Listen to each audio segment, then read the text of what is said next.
em função ou do cálculo político do PV ou de uma projeção política da própria Marina, da melhor forma de conservar a sua força política, de não se engajar com nenhuma candidatura. Agora, senador, um dos temas que, apesar do senhor dizer assim que teve o segundo turno para o eleitor pensar melhor, e o segundo turno até agora, pelo menos, foi um debate sobre o aborto. Praticamente foi isso o debate que prevaleceu. E aí, eu queria saber do senhor o seguinte, vou citar aqui algumas mulheres que em 1997, numa capa da revista Veja, tiveram uma atitude muito, muito corajosa de vir a público e dizer: eu fiz um aborto, para poder jogar um pouco de luz num tema que está sob trevas, na verdade, é um tabu e está sob trevas. Alguma dessas mulheres, eu vou elencar aqui para o senhor. Hebe Camargo já fez um aborto. Cissa Guimarães, que perdeu o filho agora, fez um aborto. Cássia Kiss fez um aborto. Elba Ramalho fez um aborto. Ruth Escobar, tucana de primeira hora, fez um aborto. Clarice Herzog fez um aborto. Maria Adelaide Amaral e a Soninha Francini, que não estava nessa capa, mas que já declarou que fez um aborto. O senhor acha que essas mulheres teriam que, além de passar por essa tragédia, elas teriam que cumprir uma pena de prisão de 3 anos, como defende a sua campanha, como defende o seu candidato? Desculpe, não. Exatamente, a manutenção da lei é essa, né, senador? Então, A lei diz isso. Pois é. O meu candidato declarou que não quer a mudança na lei. Então ele acha que elas têm que ser presas. O Serra disse que não quer a mudança na lei. Acontece o seguinte, que ninguém é preso por causa disso.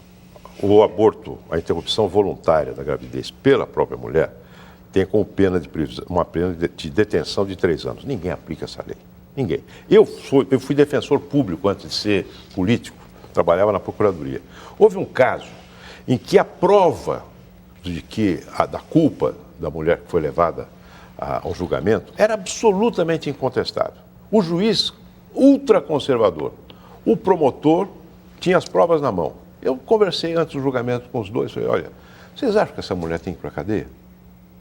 O senhor é a favor da manutenção dessa lei? Não, eu acho que você tem que despenalizar. Agora, acho... É exatamente o contrário do que acho que tem que ser despenalizado, você não tem que ter pena de prisão. Eu disse isso no início da minha campanha, numa entrevista que dei ao IG, se eu não me engano.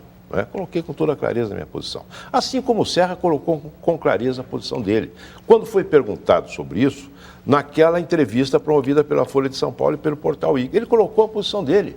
Que é a posição dele é pela manutenção da lei, que diz que as mulheres têm que ser presas se elas fizerem um aborto. Essa é a posição do Serra. Não, é a posição do Serra ele mesmo? Ele não quer mudar a lei. O senhor conhece ele há tantos anos. Eu acho que é preciso perguntar qual é a posição real da Dilma. O nosso problema, nós não colocamos... Nós aqui estamos com o senador Tucano. Mas eu estou colocando a questão política. Você está falando sobre a campanha eleitoral. Não, porque esse tema é importante. Eu estou colocando, é claro que é importante. E eu falei sobre ele logo no início.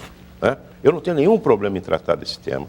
Acho que tratar dessa questão do ponto de vista simplificador, que é o ponto de vista das religiões e o ponto de vista do marketing político, é uma coisa absurda. Então você está contra a campanha que o seu candidato está fazendo? O meu candidato não fez campanha sobre isso. Senador, no primeiro programa dele, ele falou: eu sou cristão e eu sou contra o aborto. No primeiro programa dele, senador. Vamos voltar para trás.